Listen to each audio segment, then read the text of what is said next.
Which career is right for me? That's a question many young people in Germany ask themselves. Interestingly, it doesn't seem to be something that particularly interests people who want to come to Germany. Welcome to YD. Why do Germans do things the way they do?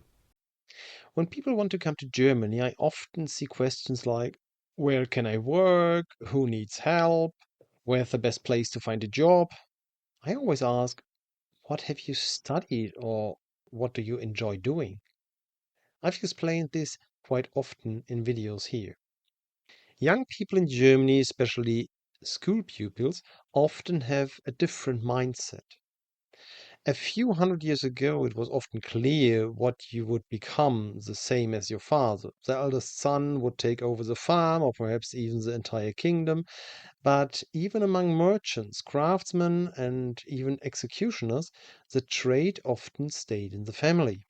Well, in the case of the latter, the children of these dishonorable parents had no choice but to take up dishonorable professions themselves. And although the executioner was, of course, part of the criminal justice system, his profession was considered dishonorable. Today, people would think the same of those in the red light district. I've actually made a video about that too. Let's go back to honorable professions. Even today, the owner of a shop, a law firm, or a farm often wants their children to take over the business.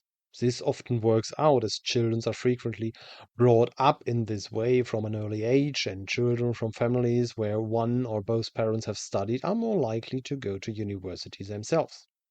However, there aren't as many small crafts businesses or small farms as there used to be, and far more people work for large companies. As a result, fewer children in Germany are following in their parents' footsteps. So, what should you do when you grow up? And how can we help young people with this? Various school subjects cover job applications and work life. In German lessons, pupils learn to write job applications and CVs, whilst in social studies they visit career fairs or advisory organizations. Often in year 8 or year 9, sometimes in both, there are school work experience placements where pupils spend a few weeks in a company to get a feel for a particular profession. So, from the company's perspective, too, it is important to attract interested pupils. For pupils approaching their A levels, it is common later on that look at universities or universities of applied science. If things go well, the work experience placement will match your own expectation, and you may even be able to start an apprenticeship there.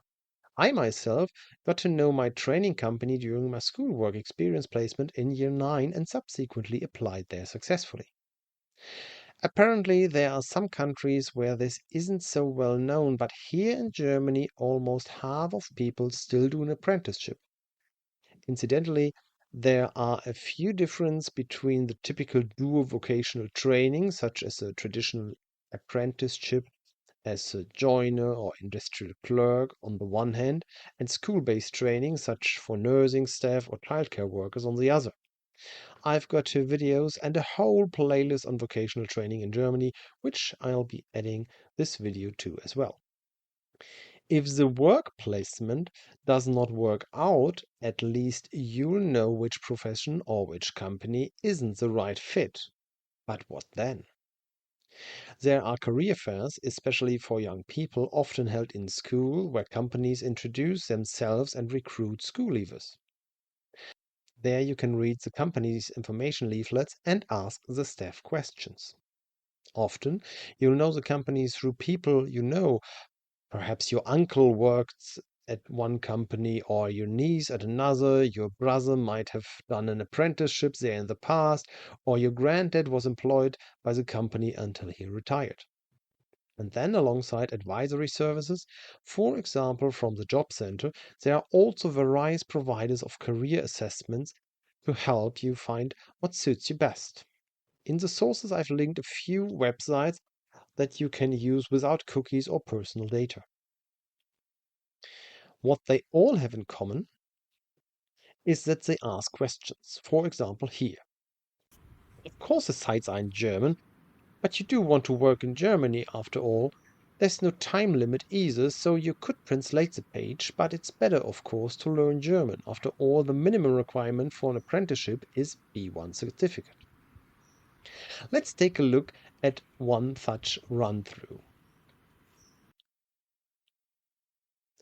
What would be particularly important to you in your job? Creating something with my hands and start.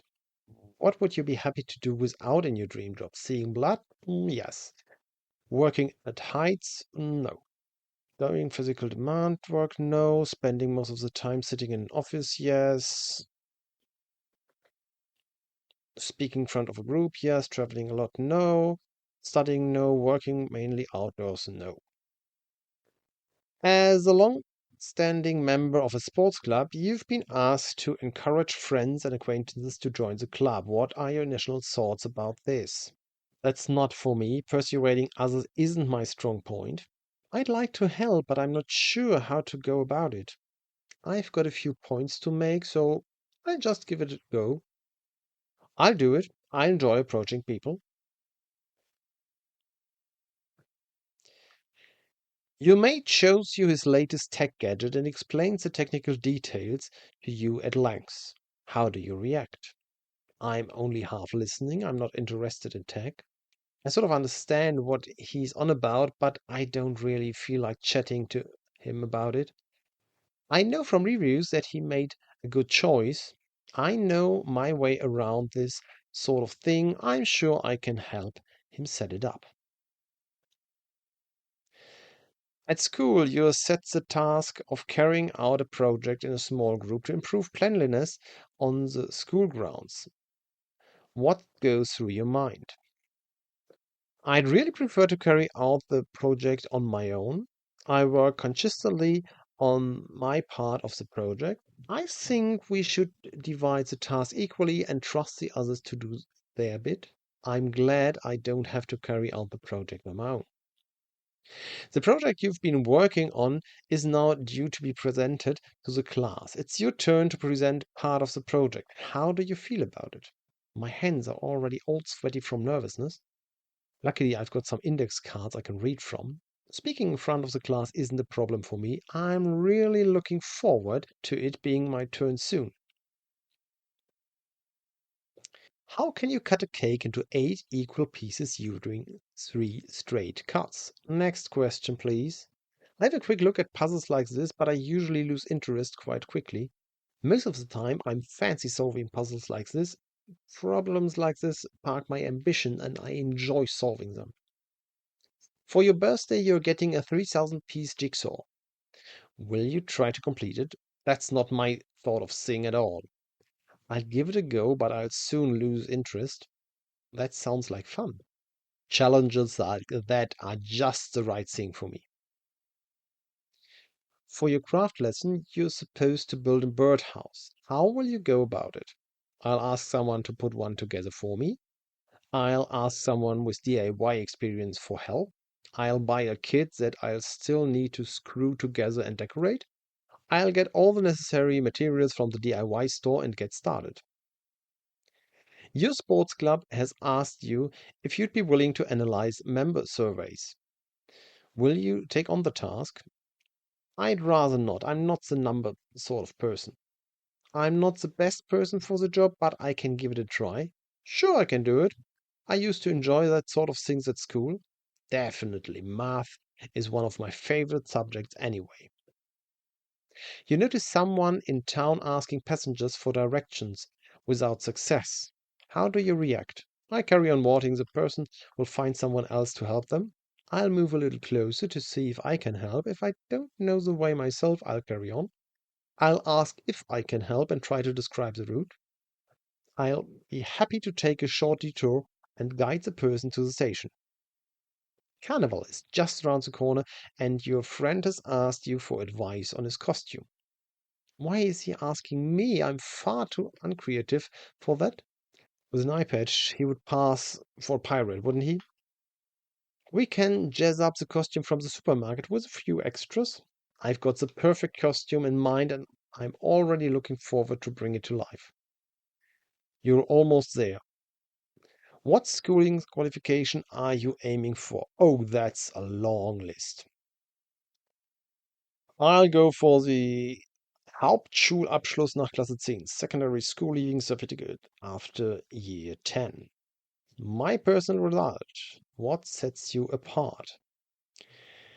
With your expertise, you'll make every project a success. And there's listed the key points based on my assessment and shows me the career that, according to the assessment, would suit me well. Oh, look at that, gardener. I actually trained as one. Goes even further.